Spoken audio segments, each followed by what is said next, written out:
বিসমিল্লাহির রহমানির রহিম। আমির হামজা জামাতের একজন মানে কুষ্টিয়ার মানে প্রার্থী, সে মনোনয়ন জামাত ইসলাম তাকে কিন্তু মনোনয়ন দেওয়া হয়েছে।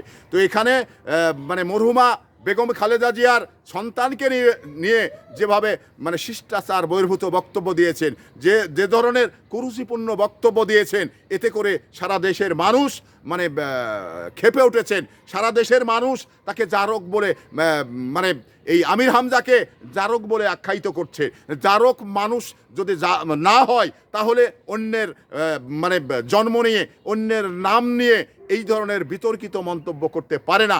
তো আমি এই সারা বাংলাদেশে আমির হামজার মতো একজন বেয়াদব মানুষ, যে ধরনের মানে আলেম, এই ধরনের একটি বক্তব্য কুরুচিপূর্ণ বক্তব্য দিতে পারে কিনা এটা আমার সন্দেহ রয়েছে। কারণ ভালো মানুষ এই ধরনের একটি মানুষের নাম নিয়ে যে কুরুচিপূর্ণ বক্তব্য দিতে পারে কিনা আমার জানা নেই। তবে এই আমির হামজার মতো একটি কুলাঙ্গার মানুষ এই ধরনের বক্তব্য দেওয়ায়, তার নিয়ে যে সমালোচনা করছে, তার বিরুদ্ধে যে মিছিল করছে, সংগ্রাম করছে, এটা মানে ভালো মানুষ এটা করতে পারে না।